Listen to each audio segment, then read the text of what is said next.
नमस्कार, good morning. स्वागत है आपका हमारे चैनल जीएस स्टडी 94 में और मैं यश। तो दोस्तों, जो एक हमने टेलीग्राम बनाया है, जो चैनल होता है, एक सत्येंद्र कुमार करके थे, उनके सुझाव पर। तो जीएस स्टडी 94 के नाम से ही है। यदि आपको ढूंढने में किसी प्रकार की परेशानी हो रही तो बताइएगा, फिर मैं कोई विकल्प तलाशूँगा जिसके माध्यम से आप उससे जुड़ सकें। तो जो चीज़ भी चाहिए आप कमेंट बॉक्स में जाकर कह दीजिएगा, हम पूरा कोशिश करेंगे आप तक पहुंचाने का। तो दोस्तों, इससे पिछला जो वीडियो था वो दैनिक जागरण का संपादकीय था, और ये जो वीडियो है जनसत्ता का एडिटोरियल है। मैं बार बार आपसे कहता हूं, अगर इस एडिटोरियल पे यदि आप डेली विचार विमर्श करते हैं तो किसी प्रकार पत्रिकाओं का पढ़ने की आवश्यकता नहीं है, किसी प्रकार का न्यूज़ चैनल देखने का कोई आवश्यकता नहीं, क्योंकि न्यूज़ चैनल पर एक ही बात 50 बार बोलते हैं, ये देखो मौलाना साहब जा रहा है, मौलाना साहब भाग रहा है, ये देखो तबलीगी जमातियों ने थूका। तो इसी तरह की कंट्रोवर्सीज होती, खाली देख रहे हैं, खाली अप्रोर मचाया जा रहा है, हंगामा खड़ा किया जा रहा है, और कोई चीज़ वहाँ पे नहीं है। तो आप ज़्यादा से ज़्यादा जो समय है वो लेखन शैली में लगाएं, चीज़ों को समझने में लगाएं। ठीक है, तो चलते हैं अब आगे। यहाँ लिखा है, खांसी हो जा रही है, सॉरी। भयावह मंदी के बीच अचानक देश के कृषि क्षेत्र से बड़ी उम्मीदें लगाई जाने लगी हैं। कृषि से यह उम्मीद डूबते को तिनके का सहारा है, लेकिन क्या वाकई कृषि की स्थिति अचानक इतनी सुधर गई है? जो कंटेंट है दोस्तों, वह है कृषि क्षेत्र की चुनौतियाँ। मतलब इस समय जो कृषि क्षेत्र की कौन कौन सी चुनौतियाँ हैं वो आपको जानना है। तो कृषि क्षेत्र की जो चुनौतियाँ, देखिए, इसके माध्यम से आप इस लेख से संबंधित चीज़ों के बारे में आप आइडेंटिफाई कर सकते हैं। क्योंकि मैं बार बार एक चीज़ बताता हूँ आप लोगों को कि यदि जो आर्थिक संकट आ रहा है वैश्विक स्तर पर, यदि आप भारत के संदर्भ में अगर एक चीज़ देखना चाह रहे हैं कि भारत में ये स्थितियाँ जो है उत्पन्न ना हो, तो सबसे पहले आपको एक चीज़ करना पड़ेगा। वो चीज़ ये है कि आपको जो कृषि सेक्टर हमारे देश में जो किसान हैं उनको तमाम तरह की प्राथमिकताएँ देनी पड़ेंगी, तमाम तरह की योजनाओं के माध्यम से उन्हें वो ज़रूरत की सारी चीज़ें देनी पड़ेंगी, जिससे वो कृषि को अच्छे से अच्छा जैसे प्रोडक्शन कर सके। यदि दोस्तों खाद्यान्न से संबंधित किसी प्रकार की समस्या अगर देश के सामने खड़ी हो गई तो याद रखिएगा, स्थिति इतनी चेतावनीपूर्ण होगी कि आप कल्पना भी नहीं कर सकते। तो ये देखिए, यदि किसी से भी, मैं बता रहा हूँ ना, किसी से भी आप डिबेट करिए तो पहली प्राथमिकता आपको होनी चाहिए, सबसे पहला जो इनिशिएटिव वर्क करना चाहिए गवर्नमेंट को, वो किसानों के लिए करना चाहिए। किसानों के लिए तमाम तरह के पैकेज, तमाम तरह की पॉलिसीज़, योजनाएं आप लाइए, जिससे किसान कंफर्टेबल फील करे कि हाँ मुझे और प्रोडक्शन करना है। अन्यथा दोस्तों, और उसके बाद जो उसके दाम का, उसका जो लागत है, सही दाम मिलना बहुत ज़रूरी है। इससे क्या है, वो निराश नहीं होगा किसान। क्योंकि जिस तरह से प्राकृतिक आपदाएं आ रही हैं बार बार, कहीं तूफान, कहीं बर्फ़, उससे क्या है कि किसानों को बहुत ज़्यादा नुकसान हो जा रहा है, और किसानों का जो लागत है उसका नहीं मिल पा रहा है। तो ये स्थितियाँ विशेष रूप से ध्यान रखनी पड़ेगी सरकार को। दरअसल देश में यह वक्त रबी की फसल की कटाई का है। प्राकृतिक और आर्थिक संकटों के बावजूद इस साल रबी की फसल अगर ठीक ठाक नज़र नहीं आ रही तो यह भारतीय किसानों की होड़ तोड़ मेहनत का ही नतीजा माना जाना चाहिए। वरना किसानों पर लगातार संकटों ने उन्हें तबाह करने में कोई कसर नहीं छोड़ी। सिर्फ पिछले एक साल को लेख में ले ले तो कोई 8 महीने से खेती किसानी भारी संकट से गुजरी है। 8 महीने पहले पिछला मानसून इतनी बेतरतीब चला कि किसानों को खरीफ की फसल उगाने में भारी मशक्कत करनी पड़ी थी। पिछले मानसून के शुरुआती 2 महीने में बहुत कम बारिश हुई थी। किसानों को सिंचाई के लिए वक्त पर पानी नहीं मिल पाया, और आखिर के 2 महीनों में ज़रूरत से ज़्यादा बारिश से देश के 13 राज्य बाढ़ की चपेट में आ गए थे। क्या सरकारें नहीं जानती कि जिस तरह से चाहे आसाम का क्षेत्र हो, चाहे बिहार का क्षेत्र हो, हर साल ये पूरा जलमग्न इलाका हो जाता है, और वहाँ का जो स्थानीय प्रशासन है, वहाँ की जो जनता है, वो बार बार ये मांग उठा रही है कि हमें इस बाढ़ से, इस समस्या से निजात पाने के लिए हमने तमाम तरह की सरकारों का विकल्प तराशा, और उन्होंने हमें आश्वासन भी दिया कि हमारे माध्यम से ये काम किया जाएगा, बांध बनाया जाएगा, नदियाँ बनाई जाएंगी, उनकी दिशा मोड़ी जाएगी, जिसकी वजह से आप बाढ़ की चपेट में ना आए। तो उनका ये कहने का मतलब है कि दोस्तों, इस तरह के आश्वासन, इस तरह की बातें बार बार करने के बावजूद हमारे साथ जो छलावा हो रहा है वो सबको पता है। तो यही चीज़ें हैं। पिछले साल जिन अर्थव्यवस्था में जान फूंकने के लिए उद्योग जगत को भारी भरकम पैकेज दिए जा रहे थे, उन्हीं दिनों कृषि क्षेत्र के जानकार और किसान संगठन उद्योग जगत की तर्ज पर ही कृषि के लिए राहत पैकेज की मांग कर रहे थे। सरकार के स्तर पर कुछ हो पाता, उसी बीच मौसम ने फिर तबाही मचा दी थी। कई जगह बेमौसम बारिश और भारी ओलावृष्टि ने खड़ी फसल बर्बाद कर डाली। आलू, प्याज, टमाटर, गेहूं, चने जैसी कई फसलों को बहुत बड़ी इलाके में नुकसान पहुंचा था। किसान मुआवजे की गुहार में लगे ही थे कि पिछले महीने की कोरोना की आफत सिर पर आ पड़ी। इसने पहले से लड़खड़ा रही कृषि की कमर तोड़ दी। लिहाजा कृषि क्षेत्र को देश की अर्थव्यवस्था को राहत पहुंचाने लायक मानना बेमानी लगता है। पीछे का सब कुछ भूल भी जाएं, लेकिन आज भी किसान के सामने चुनौतियां कम नहीं हैं।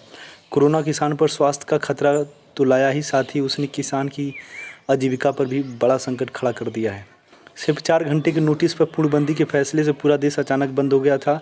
जो जहां था वहीं रुक गया। सारे काम धंधे रातों रात बंद हो गए। जो माल जहां था वहीं रोक दिया गया। पकाई फसलें किसानों के पास ही फंस गईं। साग सब्जियों की ट्रक और ट्रालियां जो रास्ते में थे वे वहीं ठहरा दिए गए हैं। इसका नतीजा यह हुआ कि उनमें लदा ज़्यादातर कृषि उत्पाद रास्ते में ही सड़ गल गया। जो कुछ गाड़ी मंडियों तक पहुंचा भी वह भी मुश्किल से बिका। गांव किसान या खेती के लिए आगे की चुनौतियां भी कम नहीं हैं। रोजगार छिन जाने से गांव की ओर भागे मजदूरों की चुनौती भी छोटी नहीं है। जग जाहिर है कि शहरों में मजदूरी करने वाले गांव के ये लोग कुछ पैसा बचाकर अपने घर यानी गांव भेजा करते थे। भले ही यह रकम थोड़ी सी होती थी, लेकिन पूर्णबंदी के बाद ग्रामीण अर्थव्यवस्था के लिए छोटा सा सहारा भी जाता रहा। यदि ये देख लीजिए, गांव में जो लोग भी किसान हैं तब तक वो कृषि से संबंधित सही तरीके से काम नहीं कर पाएंगे जब तक उनका कोई भाई, परिवार का कोई सदस्य उन्हें आर्थिक रूप से सहयोग न करे क्योंकि इतना सस्ता भी नहीं है खेती करना। आज तमाम तरह की जो खेती बाड़ी है वो यांत्रिकी के माध्यम से कराई जा रही है। ट्रैक्टर हैं, उसका मड़ाई है, गड़ाई है, सारी चीज़ें देख सकते हैं कितना रुपया लिया जा रहा है। और उसका बीज का है, खाद का है, तमाम तरह की सामग्री, पानी का है। अरे यार बहुत पैसा लगता है। इसीलिए कहा जाता है किसान, यदि किसानों की ये स्थिति है हमारे देश में, तो अन्य लोगों की स्थितियाँ इससे भी बदतर होगी अगर इस पर ध्यान नहीं दिया गया। तुरंत फुरत समाधान सुझाने वाले कथित आशावादी विद्वान सुझा सकते हैं कि शहरों से लौटे इन मजदूरों, कामगारों को कृषि में ही लगा दिया जाए। ऐसे लोगों को याद दिलाया जा सकता है कि भारतीय कृषि पहले से ही छद्दा बेरोजगारी का शिकार है। छद्दा बेरोजगारी जिसका मतलब होता है किसी काम में ज़रूरत से ज़्यादा लोगों का लगा होना। इस अप्रिय वास्तविकता को कौन नहीं जानता कि गांव में कृषि के अलावा रोजगार के दूसरे उत्पादक विकल्प आज तक नहीं बनाए जा सके हैं। यानी पूर्णबंदी के चलते अपने गांव वापस लौटे मजदूरों को कृषि में ही खपाने का गुंजाइश हाल फिलहाल दूर तक दिखाई देती है। किसान के सामने खड़ी इन चुनौतियों से निपटने के लिए सरकार जो कुछ कर रही है वह भी हमारे सामने है। मसलन पहले पूर्णबंदी की मियाद खत्म होने के एक रोज़ पहले सरकार ने दूसरे दौर की पूर्णबंदी का ऐलान किया है। अलबत्ता इस बीच 20 अप्रैल से कुछ काम धंधों को चालू करने के लिए कुछ रियायतें भी दे दी गई हैं। कृषि क्षेत्र के दूसरे व्यवसाय मसलन चाय, कॉफ़ी, रबर, दुग्ध उत्पाद और खेती के उपकरणों की बिक्री को भी रियायत दी गई है। इसके पहले पिछले हफ्ते ही 15 अप्रैल से देश में गेहूं की खरीद शुरू करने का ऐलान कर दिया गया था। लेकिन इस एक हफ्ते का अनुभव यह है कि सरकारी खरीद पिछले साल जैसी रफ्तार भी नहीं पकड़ पा रही है, जबकि इस समय देश के 20 लाख किसान अपना गेहूं फ़ौरन बेचना चाह रहे हैं। हाँ, एमएसपी का मतलब आप जानते हैं, मिनिमम सपोर्ट प्राइस। एमएसपी एक ऐसी योजना थी या है कह सकते हैं जो केंद्र सरकार, राज्य सरकार के द्वारा तय किया गया कि इसके ऊपर आप, इस मानक के ऊपर आप बेच सकते। इसके नीचे यदि आप बेचे गए और जानकारी हुई प्रशासन शासन को तो आपको दंडित किया जाएगा। पर वास्तविकता ये है कि कभी भी उस लागत के ऊपर ना उसके बराबर कोई पहुंचा ही नहीं। जो पहुंचता भी होगा तो दोस्तों वो मीडिएटर होगा, किसान नहीं। किसान के तो आने दो में पौने पे ख़रीद लो, 2-4 रुपया उसको प्रॉफिट हो और लेके चलो, ये स्थिति है। ऐसे में एक सुझाव यह बनता है कि गेहूं की सरकारी खरीद के लिए कुछ दूरी पर अस्थायी खरीद केंद्रों की संख्या बढ़ा दी जाए। कुछ राज्यों में सरकारी प्रबंधनों ने इसे सुझाया भी है, लेकिन अनाज की सरकारी खरीद की इस व्यवस्था में अतिरिक्त खर्च और आकस्मिक प्रबंधन की चुनौतियां भी कम नहीं हैं। पर संकट काल में खर्च की चिंता करना भी समझदारी नहीं होगी। किसानों की मुश्किलों के मद्देनज़र इस साल सरकारी खरीद की मात्रा कम रखने की प्रवृत्ति से बचा जाएगा तो बेहतर होगा। यानी वक्त की नज़ाकत को देखते हुए इस बार सरकारी खरीद पहले के मुकाबले कई गुनी बड़ी हुई दिखनी चाहिए। एक बात सनद रहे और वक्त पर काम आए कि सरकारी मौसम विभाग के वैज्ञानिक अनुमान अक्सर अटकली साबित होते हैं। पिछले साल सरकारी अनुमान 96% बारिश का था और बारिश हो गई थी। 110% नतीजतन 13 राज्यों में बाढ़ ने भारी तबाही मचा दी। इसलिए इस बार मौसम विभाग के 100% बारिश के अनुमान के भरोसे में रहना ज़्यादा जोखिम भरा। इस बार देश में पहले से ही संवेदनशील स्थितियाँ हैं, लिहाजा बाढ़ प्रबंधन की तैयारी अभी से करके रखना ही समझदारी है। कोरोना संकट के कारण एक बहुत बड़ा तबका बेरोजगार हो चुका है। यह तबका राशन पानी के लिए सरकार पर ही निर्भर होगा। महामारी और बाढ़ के अंदेशों को देखते हुए सरकार को ज़्यादा से ज़्यादा अनाज भंडारण पर ध्यान देना चाहिए। इससे किसानों को फौरी आर्थिक मदद मिलेगी, गाँव में औद्योगिक माल की खपत बढ़ेगी और अर्थव्यवस्था का चक्का मिलेगा। लेकिन ज़्यादा सरकारी खरीद तभी संभव है जब सरकारी अनाज भंडारों में पहले से अटा पड़ा अनाज निकाल कर ज़रूरतमंदों के बीच पहुंचा दिया जाए, वरना सरकारी खरीद का नया अनाज कहां रखेंगे। इसी के साथ कृषि उत्पाद को उपभोक्ताओं तक पहले की तरह सुचारू रूप से पहुंचाने के लिए भी भारी मशक्कत करनी पड़ेगी। पूर्णबंदी ने कृषि आपूर्ति के चक्र को ही ध्वस्त कर दिया है। पर्याप्त मालवाहक ट्रेनों और ट्रकों को फिर से दौड़ाने से लेकर माल ढोने वाले मजदूरों और आपूर्ति कर्मचारियों को फिर से इंतजाम करना पड़ेगा। कुल मिलाकर अगर कृषि क्षेत्र में फिर से जान फूंकनी तो कई मोर्चों पर एक साथ काम करने पड़ेंगे।